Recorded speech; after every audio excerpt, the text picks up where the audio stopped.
let's give Kyle Shanahan his flowers. He was freaking great today.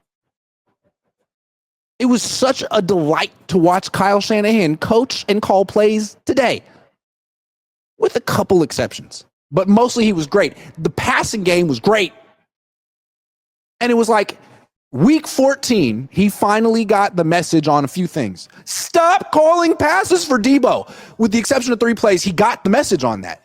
Feature Juwan Jennings and George Kittle. Shanahan got it. I don't know why it took 7 losses, but he got it. Spread the ball around, call screens and play action. The whole season is like, well, no screens, no play action. Brock Purdy leading the league in air yards and time to throw. It's really been hard for him. And guys aren't getting open. Guys are open today. And that's what the Niners paid Kyle Shanahan for. He's not here for his leadership or his emotional or his inspirational talks or the way he can infuse confidence and enthusiasm into his team. Like, no, that's what Dan Campbell does. Kyle is here to get people open on offense. Make Brock's life easier. Get the freaking ball to George Kittle. Get the freaking ball to Juwan Jennings. Stop trying to make Debo Samuel a thing. He did all of that today. Again, I don't know why it took all this time. No, I do. I have a theory. I can't get in Kyle Shanahan's head, but to me, the way this season went for him, he kept waiting for someone to bail him out. Waiting. It's like, you're really good at your job and you're really smart and you can put in the work. You just don't want to at that time. It feels like he was resisting doing really heavy lifting. Like, okay, I had an idea and a vision for what my offense was going to be this year, and it's not that. And now I have to go back to the drawing board, to use a terrible cliche, and start over. I don't want to. Christian's coming back. I don't have to. I'm not going to overhaul the offense in September because Christian's coming back and he's going to save us all. So we're just going to gut it out. We won't be great, but we'll tread water. The early part of the off-season schedule is easy. Christian will come back. We'll be dominant again. Didn't work out that way.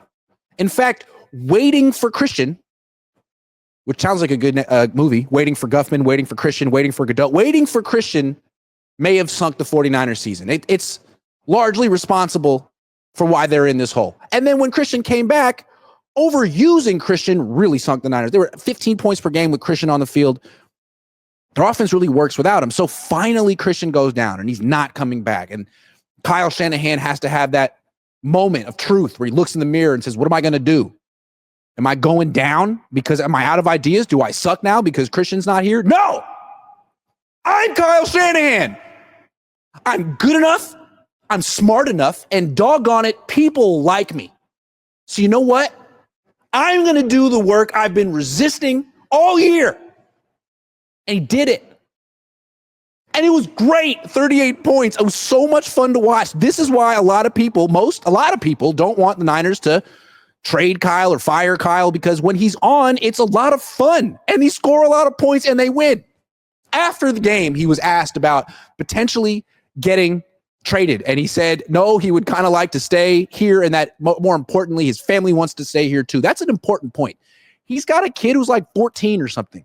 Kids who are 14 don't want to move around the country. He probably has friends, close friends. You know what I'm saying? You remember when you were 14, you didn't want to, if your family was going to uproot you from one side of the country to the other, your life is over. So I believe Kyle when he says he wants to stay with the Niners. No one wants to uproot their whole family. I mean, they wouldn't be happy with that. He has all the power in the freaking world here. He makes a ton of money. No one in North American sports, no coach makes more money than him who hasn't won a championship. So he's got that going for him. And he's got a good team. He just had to figure out how to get, he did this today without Trent Williams, without Christian McCaffrey, without Jordan Mason. Can you imagine if he had those guys? But the problem with Kyle is when he had all those weapons, he didn't know what to do with them. When you had Christian McCaffrey out there, it's like, okay, that's my guy. I'm going to go to him 10 of the first 14 plays against Buffalo. Even though he's not quite in football shape yet, and he's 28, and he has like a bajillion miles on his tires. That's a mixed metaphor. Anyway, McCaffrey going down, I think, brought out the best in Kyle Shanahan.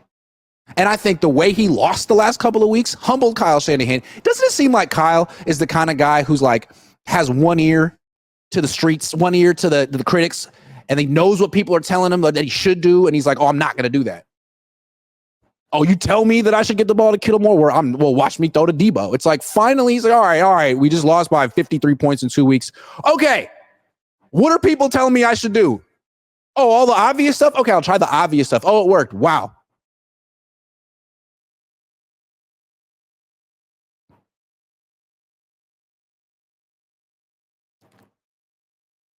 We try to help you, Kyle. A lot of people are in this.